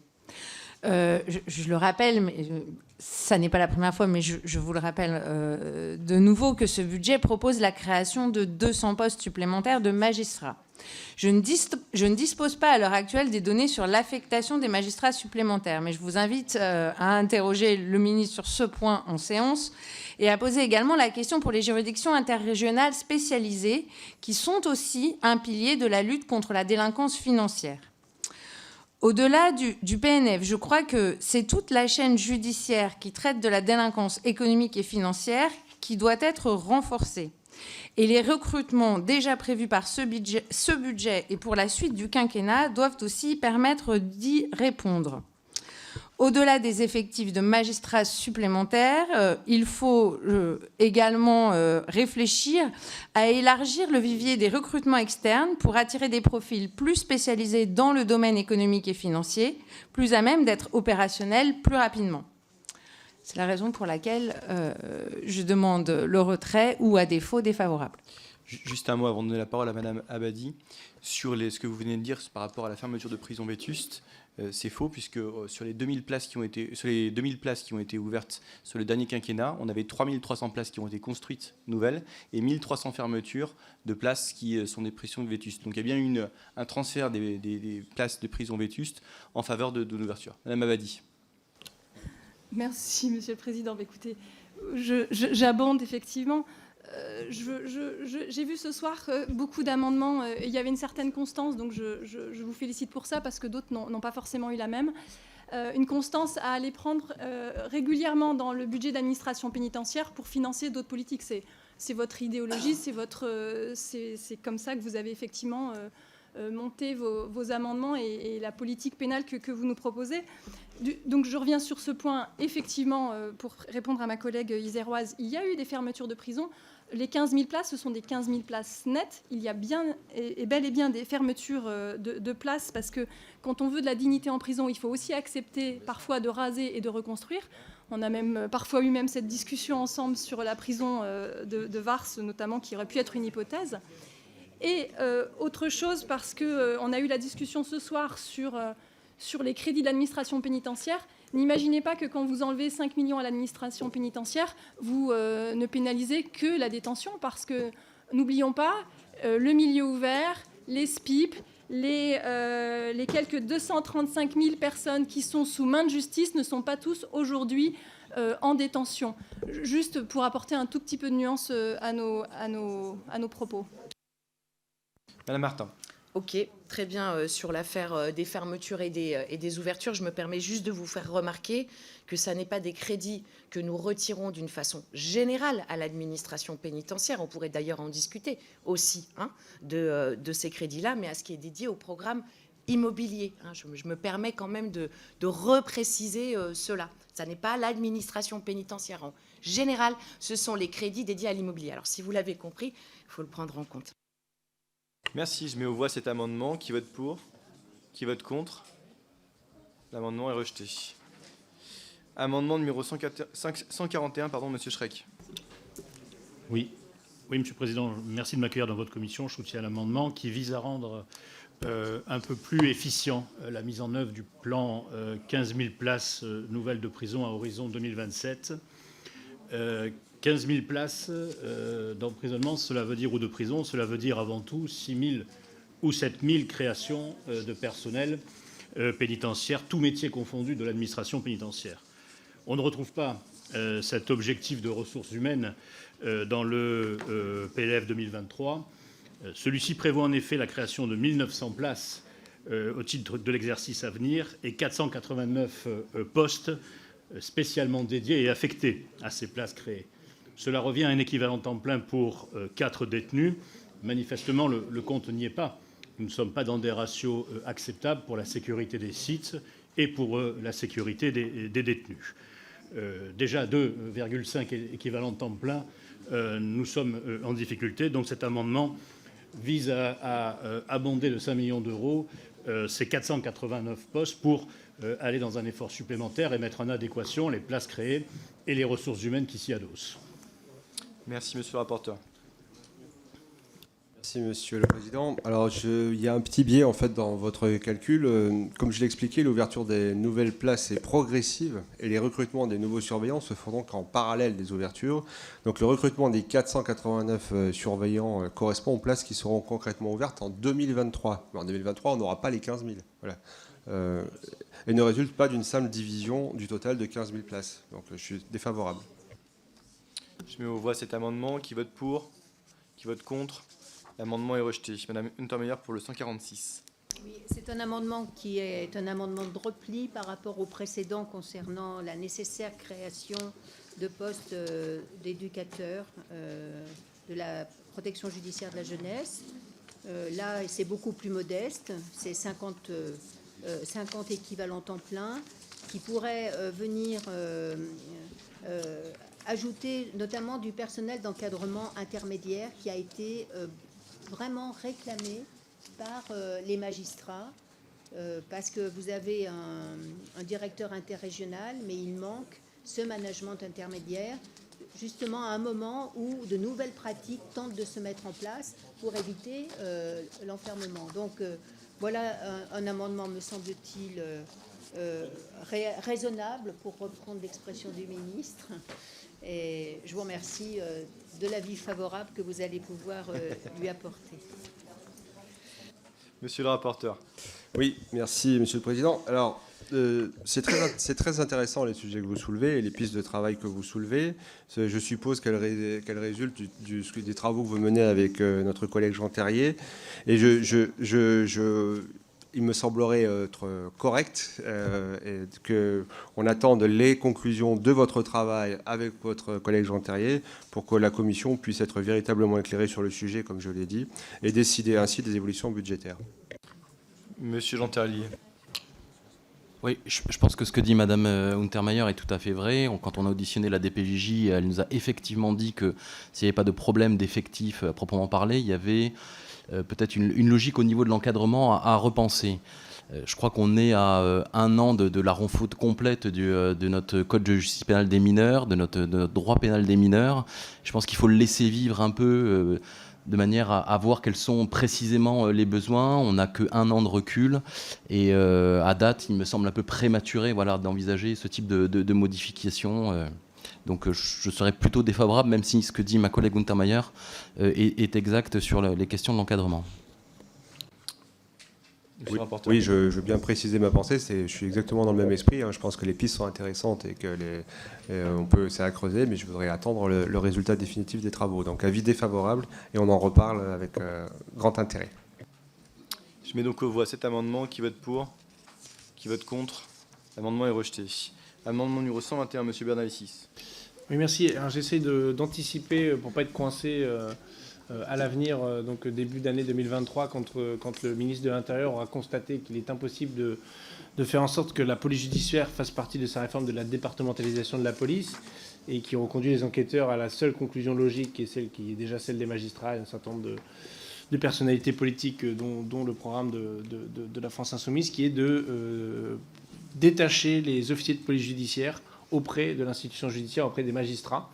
Donc en fait, le montant correspond aujourd'hui au T2, en titre 2, des officiers de police judiciaire de la DCPJ, de la Direction centrale de la police judiciaire, pour pouvoir les détacher auprès du ministère de la Justice. Voilà ce que je propose. Comme ça, le ministre de l'Intérieur pourra faire ça très simplement avec le ministre de la Justice dès la mi-janvier, à la suite des conclusions des différents rapports de l'Assemblée nationale, du Sénat, de l'Inspection générale de l'administration, de la justice et de l'IGPN. Madame la rapporteure. Alors, chers collègues, vous proposez de rattacher budgétairement la police judiciaire à la justice et vous exprimez dans le même temps votre opposition à la réforme de la police judiciaire. Sur le premier point, le rattachement de la police judiciaire à la justice. Donc pour vous, le rattachement de la police judiciaire au ministère de l'Intérieur entrave l'efficacité des enquêtes et n'est pas compatible avec son indépendance. Dans le rapport issu des travaux de la commission d'enquête sur les obstacles à l'indépendance du pouvoir judiciaire, le rapporteur, notre collègue Didier Paris, faisait justement le constat opposé. Et je cite son rapport. « L'appartenance administrative de la police judiciaire au ministère de l'Intérieur n'empêche pas l'autorité judiciaire de mener sa mission en toute indépendance. Je crois comme lui que le système actuel est équilibré et n'appelle pas de transfert de la police judiciaire vers le ministère de la Justice. » Sur le deuxième point, la réforme de la police judiciaire. La réforme de la police judiciaire sort de notre champ de compétences et le sujet sera largement débattu au sein de cette commission. Aussi, je ne vais répondre que très brièvement sur ce point. Je crois que le constat est partagé par beaucoup d'une police actuellement très cloisonnée et dont les taux d'élucidation sont en baisse. Face à cela, nous avons une différence d'appréciation politique. Vous souhaitez isoler la police judiciaire. Nous voulons la rendre plus forte en décloisonnant les équipes pour éviter les doublons et la concurrence. Avis défavorable. Monsieur Bernalicis. Et sur le premier point et sur l'indépendance de la police judiciaire, bon, je ne vais pas faire grief des conclusions du rapporteur de la commission d'enquête que j'ai présidée, mais il a rapporté comme bon lui a semblé, et j'ai présidé comme bon m'a semblé. Bon. Et les conclusions sont assez divergentes sur un certain nombre de points. Là où je peux lui reconnaître certaines vérités, c'est que les différents interlocuteurs qu'on a eus ont été particulièrement taiseux sur le sujet, ou faisant des ellipses. Disons que François Molins, ça a fini par vendre la mèche. Là, dans le cadre de la réforme de la police judiciaire, il a dit, écoutez, avec cette réforme, il y a un risque élevé de parasitage de l'exécutif sur l'autorité judiciaire. Bon, alors moi, on peut dire, monsieur Molins, on s'en fiche, c'est un vulgaire passant dans la rue. C'est pas exactement le sujet. Allez, on va rentrer un peu plus dans le détail. Il y a un article qui est sorti dans Le Parisien très récemment sur une affaire en cours, très intéressante parce qu'elle pointe la remontée d'informations dans une affaire qui concernait nul autre que celui qui est l'artisan de la réforme de la départementalisation de la police. Et il y a une enquête qui est ouverte au parquet de Paris, justement pour savoir quel a été le fil de ces remontées d'informations, puisque l'autorité judiciaire se plaint d'avoir été au courant d'une affaire qui était connue de tout le monde dans la police jusqu'au directeur général de la police depuis plus de 4 mois, et que l'autorité judiciaire n'en a pas été informée. Et ça, c'est un exemple, mais il y en a plein en fait d'exemples de la sorte. Et les magistrats nous témoignent devant notre mission d'information, et les syndicats ont été plus bavards que d'autres, que la réalité, c'est que quand ils demandent à avoir un service d'enquête, oui, ils demandent un service d'enquête, mais ils ne choisissent pas les enquêteurs, ils ne choisissent pas le nombre d'enquêteurs, ils ne choisissent pas la disponibilité des enquêteurs. Et oui, c'est une entrave majeure à l'indépendance de l'autorité judiciaire. N'importe quel magistrat avec qui vous discutez un peu en off vous expliquera qu'il y a mille et une manières d'empêcher une enquête, ralentir une enquête, faire en sorte qu'elle n'aboutisse pas. Et ces manières sont à la main de l'exécutif et du ministère de l'Intérieur. Merci. Je vais donc mettre aux voix cet amendement. Qui vote pour? Qui vote contre? L'amendement est rejeté. Monsieur Schreck, est-ce que vous pouviez défendre les amendements 137, 134, 135 et 136 en discussion commune? Les deux autres, 138, 139, font des sujets différents, donc on les présentera ensuite. Merci. Merci, Monsieur le Président. Pas de difficulté. Le rapport pointe la nécessité d'augmenter la sécurité active et passive des lieux de détention dans notre pays. Il en va naturellement de la protection du personnel pénitentiaire contre les agressions, ainsi que de la protection des détenus d'agressions qui peuvent également arriver entre eux. Donc ces amendements visent effectivement à augmenter les budgets dévolus à ces différentes phases de protection, respectivement plus 3 millions d'euros pour le brouillage, 1 million d'euros pour les dispositifs anti-projection, 1 million d'euros pour les vidéos portiques, plus 600 000 euros pour la lutte anti-drone, et dont l'actualité de lundi dernier sur la prison de Fresnes nous a bien montré qu'il s'agissait d'une problématique évidente. Voilà. Merci. Monsieur le rapporteur. Alors, merci. Oui, merci, Monsieur le Président. Alors, je vais récapituler pour 2023 tous les moyens qu'on donne justement et pour les mettre en comparaison par rapport à ce que vous proposez dans vos amendements. Donc, sur les crédits dédiés à la poursuite du déploiement de dispositifs de détection et de neutralisation des communications illicites, ce qu'on appelle vulgairement autrement, il y a déjà 30 millions d'euros au budget. S'agissant plus spécifiquement de la vidéosurveillance et des portiques, la sécurisation passive bénéficie déjà de 18,4 millions d'euros en crédit de paiement. En outre, 1,5 million d'euros permettent l'achat d'équipements de sécurité, dont les portiques de sécurité. La lutte contre les drones malveillants est déjà dotée d'un budget de 3 millions d'euros. Ce montant s'inscrit dans la continuité des budgets alloués dans les années précédentes, 1 million en 2019, 3,6 millions en 2020, 3,2 millions en 2021, 4,7 millions en 2022. Il me semble donc que ces enveloppes sont déjà proportionnées aux besoins. Ce sujet est bien pris en compte par l'administration pénitentiaire, donc avis défavorable. Je mets donc aux voix successivement ces amendements. Le 137, qui vote pour, qui vote contre. L'amendement est rejeté. Le 134, même avis, même vote. Le 135, même vote. 136, même vote. Monsieur Schreck, le 138, pardon, s'il vous plaît. Le 138 ? Oui, s'il vous plaît. Merci. Oui, c'est un amendement pour augmenter le budget dévolu en fonctionnement notamment au bracelet anti-rapprochement. Il s'agit d'un dispositif globalement intéressant, notamment en matière de protection et de prévention de violences faites aux femmes et de violences intrafamiliales.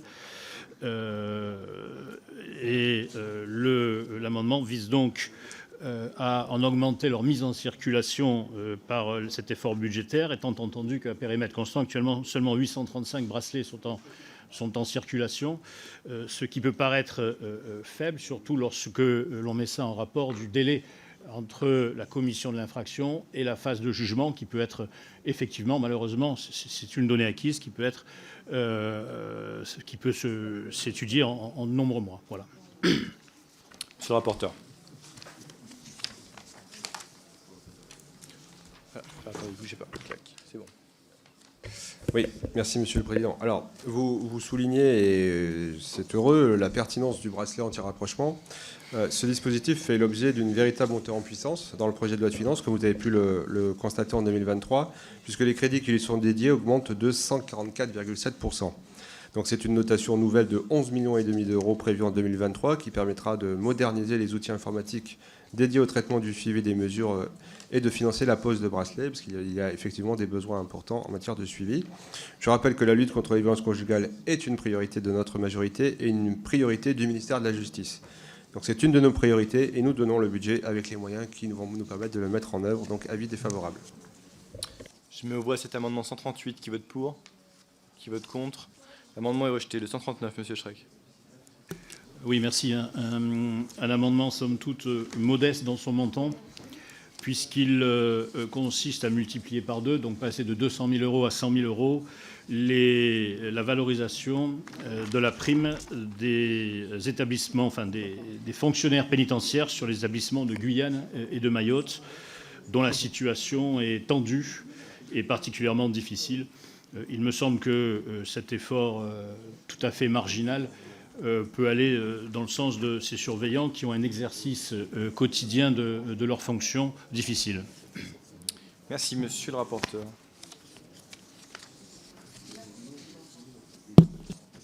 Merci, Monsieur le Président. Alors, je vais vous mettez un focus sur les centres pénitentiaires, l'administration pénitentiaire et les surveillants de Guyane et Mayotte. Et je vais me permettre, puisqu'on n'en parle peut-être pas assez souvent, je vais me permettre d'en parler un peu longuement pour présenter l'état qu'il y a dans ces centres. En Guyane, par exemple, le centre pénitentiaire de Remire-Montjoly avait au 1er septembre 2022 une densité carcérale de 158,8% pour sa partie maison d'arrêt et une densité carcérale de 107,8% pour sa partie centre de détention. À Mayotte, le centre pénitentiaire de Majicavo avait au 1er septembre 2022 une densité carcérale de 184,1 pour la maison d'arrêt et 175,4 pour le centre de détention. Donc je ne nie absolument pas que la situation de ces deux établissements est problématique. Je suis assez bien placé pour en parler, puisque moi, à Bordeaux, par exemple, on dépasse les 200% en matière de densité carcérale sur la maison d'arrêt. Donc il est évident que ces situations posent de graves questions en matière de conditions de travail des agents pénitentiaires. On en parlait.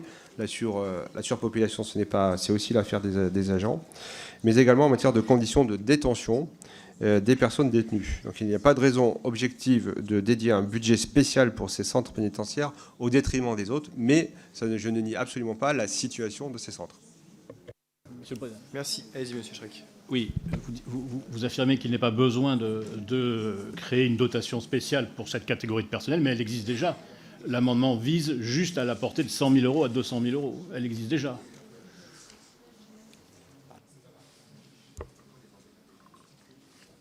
Oui, mais parce que vous le défendez spécifiquement pour les flécher ou les attribuer plus particulièrement aux surveillants de Guyane et Mayotte. Et c'est là où je ne suis pas d'accord. Voilà.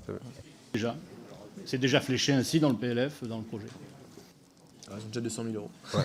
Alors, avis défavorable pour l'augmentation. Je le mets aux voix. Qui vote pour? Qui vote contre? Rejeté. Amendement numéro 149, monsieur Balanant. Merci, Monsieur le Président. Donc, c'est un amendement qui vise à développer les retours d'expérience en cas de mort violente d'enfants. Donc, un amendement nécessaire pour améliorer la prévention, la prise en charge et les solutions à apporter. En 2020, 80 mineurs victimes d'infanticide ont été enregistrés par les forces de sécurité. Parmi ces victimes, 49 enfants sont décédés dans le cadre familial, contre 53 en 2019. Et à noter que les 3/4 des enfants étaient âgés de moins de 5 ans au moment du décès.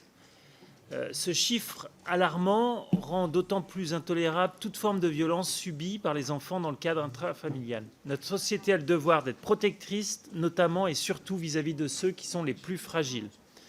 Alors c'est un amendement qui vise à systématiser le retour d'expérience de la part de l'ensemble des professionnels concernés suite au décès d'un enfant dans le cadre familial. Pour ce faire, un rapport devra être remis aux autorités compétentes pour comprendre les dysfonctionnements des dispositifs relatifs à la protection de l'enfance dans le cadre intrafamilial. Il est nécessaire de mieux évaluer les situations à risque et développer les analyses rétrospectives suite au décès des enfants dans le cadre intrafamilial. Alors, ces retours d'expérience sont une source d'information essentielle pour comprendre le contexte de ces actes, les actions qui ont suivi, les décisions qui ont été prises. Pour cela, l'État a besoin du concours de différents services qui doivent travailler de concert pour que les alertes soient remontées et que les dispositifs existants soient actionnés. Aujourd'hui, les alertes sont tardives, les démarches à suivre en cas de suspicion sont méconnues, le personnel médical est débordé et les services concernés peinent à se coordonner. Donc il paraît essentiel de systématiser les retours d'expérience à l'échelle départementale et les organiser de manière transversale entre la police, la justice et l'éducation nationale. Monsieur le rapporteur. Merci, Monsieur le Président. Chers collègues, je connais parfaitement votre engagement autour de l'enfance en danger. Nous partageons d'ailleurs les bancs de la délégation aux droits de l'enfant. Mais je vais quand même rappeler exactement à la Commission le rôle de la PJJ qui garantit et assure directement ou par les associations qu'elle habilite et finance la prise en charge des mineurs et jeunes majeurs qui lui sont confiés par les magistrats. En plus, elle fournit une aide aux décisions de l'autorité judiciaire en matière civile et pénale. Elle contrôle et évalue l'ensemble des structures publiques et associatives accueillant les mineurs sous mandat judiciaire. Alors le sujet que vous évoquez est évidemment important et je sais bien que nous en partageons l'importance, mais je ne suis pas certain que c'est vraiment un rôle à jouer dans le dispositif que la PJJ ait un rôle à jouer dans le dispositif que vous envisagez. Et puis une somme de 15 000 euros, je ne vois pas bien comment... Ouais, voilà. Donc, j'aurais plutôt un avis défavorable. Mais ça ne veut pas dire que le sujet, que je néglige le sujet. Monsieur Balanant.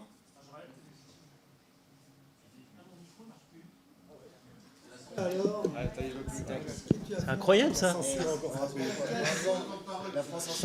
Et cassé. Non, mais pourquoi 15 000 euros? Parce qu'en réalité, ce n'est pas des fonds nécessaires qu'il y a besoin, c'est juste de la coordination et ça se fait en interne tout ça. Ça se fait avec les services qui existent. Donc l'idée, c'est vraiment que cette question, on parle beaucoup des féminicides. Les infanticides sont un angle mort, on n'en parle quasiment jamais. Il y a 89 enfants qui décèdent dans les violences intrafamiliales, de violences intrafamiliales. Donc ces 15 000 euros, c'est un amendement qui permet de faire un travail par la PJJ pour cerner comment améliorer tout ça. Alors après, moi, je veux bien entendre que c'est peut-être pas exactement la PJJ. Et si vous voulez mettre 1 million plutôt que 15 000, moi je prends, mais c'est pas nécessaire. Il y a besoin de ce sujet est à traiter. Voilà. Maintenant, je suis prêt à entendre vos propositions d'ici la séance pour qu'on voit comment on peut le faire. Monsieur Pradal. Allumez votre micro, monsieur Pradal. Allez-y. Merci, Monsieur le Président. Ce sujet est très important. Il est impossible de ne pas être frappé par ces infanticides. Pour avoir été président jusqu'à il y a quelques jours d'une fondation pédiatrique, il y a systématiquement, lorsqu'il y a des maltraitances même non mortelles, des éléments qui sont collectés, même sans plainte des familles, même sans signalement, et qui sont à disposition de la justice, et les médecins font remonter les informations. Or, malheureusement, lorsqu'il y a infanticide, il y aura forcément intervention des services de santé. Donc je comprends tout à fait l'idée portée par l'amendement, mais je pense que c'est probablement pas dans cette mission et pas avec ce montant qu'on réglera ce sujet. Mais en revanche, c'est un vrai sujet sur lequel il faut peut-être plus mobiliser le secteur de la santé.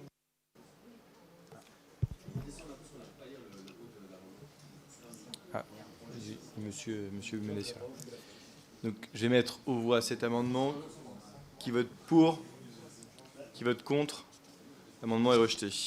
Je vais mettre aux voix les crédits de la mission justice inscrits à l'état B. Non, mais c'est pas grave, vous inquiétez. Qui vote pour? Qui vote pour les crédits? Voilà. Qui vote contre? Ils sont adoptés. Je vais mettre aux voix... Attendez, c'est pas terminé. Je vais mettre aux voix l'article 44. Qui vote pour l'article 44? Qui vote contre? Il est adopté. Et après l'article 44, j'ai 3 amendements. Madame Kabidi pour le 111. Merci, Monsieur le Président. Cet amendement que je vous présente est un amendement d'appel qui vise à obtenir un rapport sur les véritables moyens dont a besoin le budget de la justice en termes de magistrats. On a entendu le ministre tout à l'heure. Et les différentes interventions, le gouvernement se targue d'avoir un budget en augmentation, dont il se satisfait beaucoup. Mais vous savez que comparaison n'est pas raison. Et ce n'est pas parce qu'on augmente que forcément on est à la hauteur des besoins qui sont ceux de la magistrature.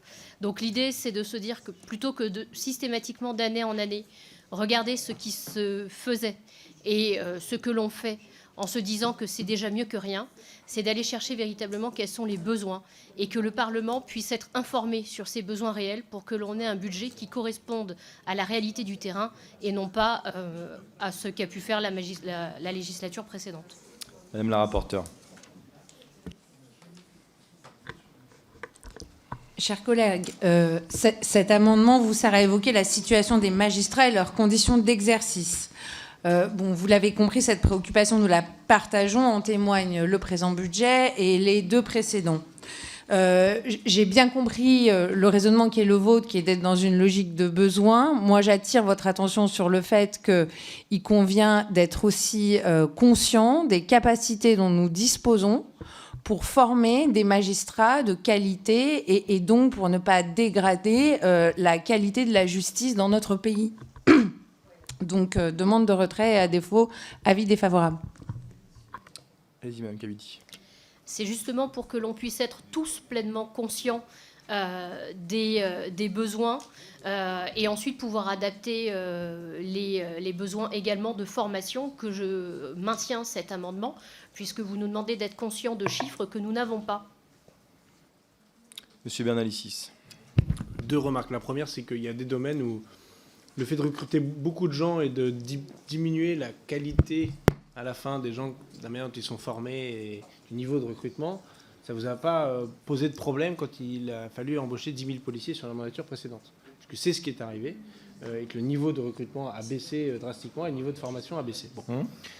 Juste que je ne recommande pas pour les... Mais je vous dis juste, toutes choses étant égales par ailleurs, des fois les arguments, il faut faire attention à la réversibilité des arguments en question. Deuxième chose, moi j'ai le privilège d'être un peu vieux maintenant.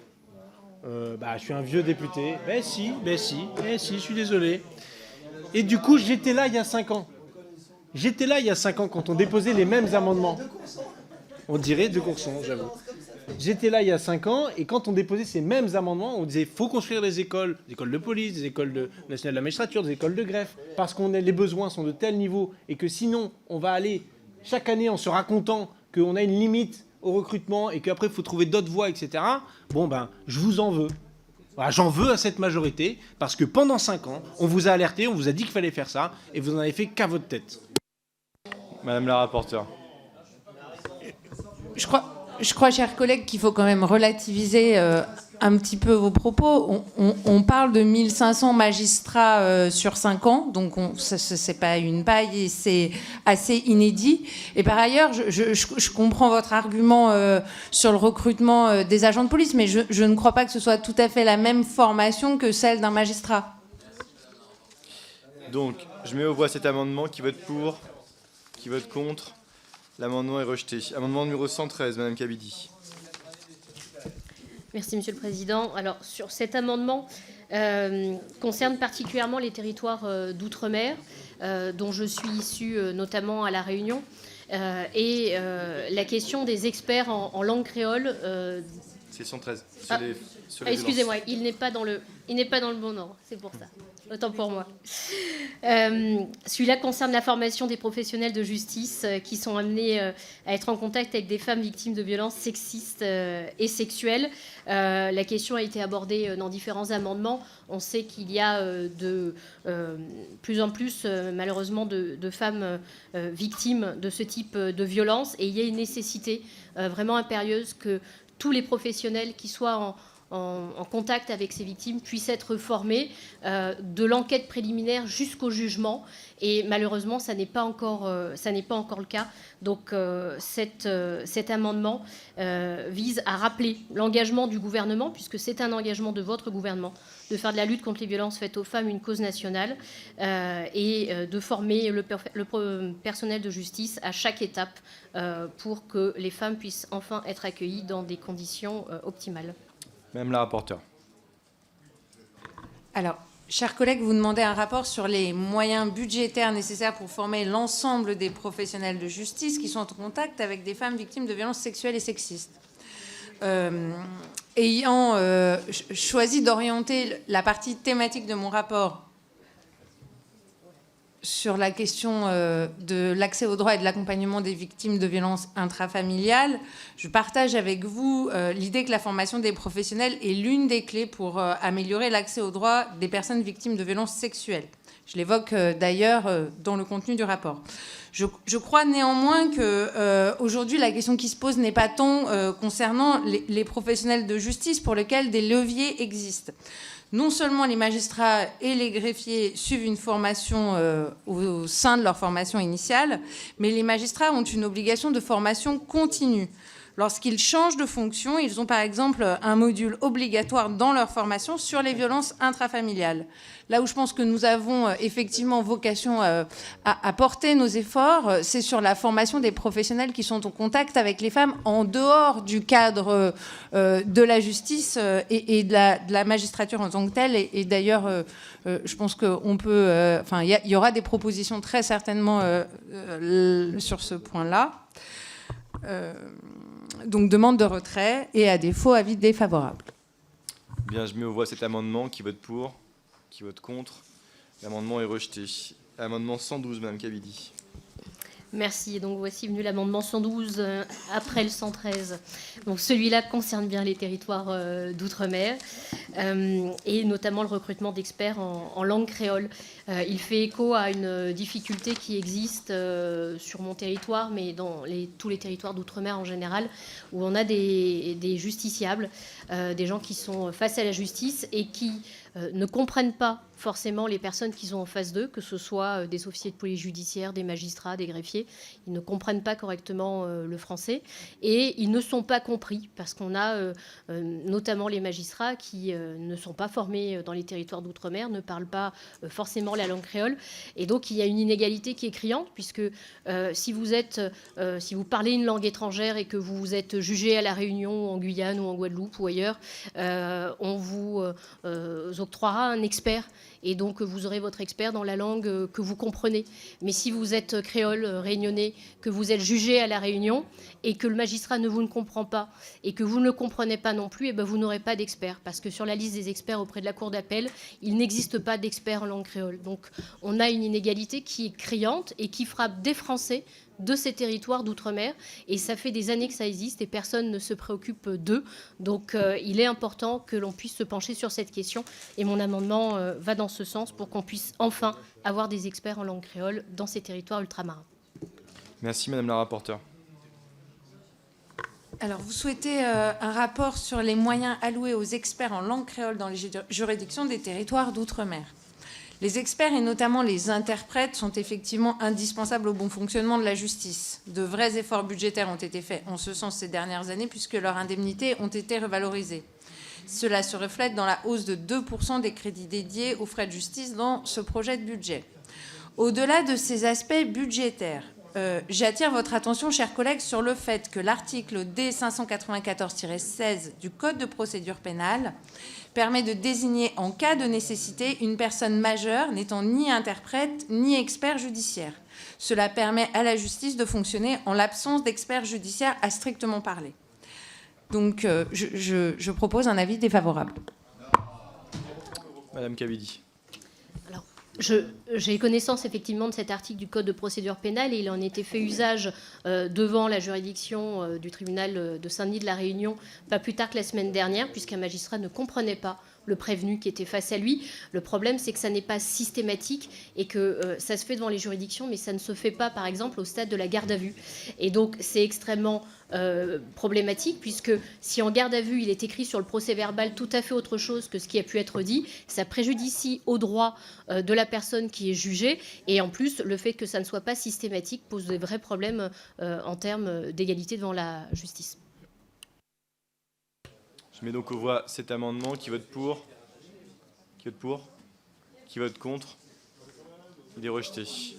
Nous avons terminé l'examen des amendements. Donc je vais vous donner rendez-vous demain à 10h pour l'audition de la contrôleure générale des lieux de privation de liberté et demain soir à 17h pour l'audition du ministre de la fonction publique et de la transformation publique pour l'examen de la dernière mission de la Commission des lois pour ce budget 2023.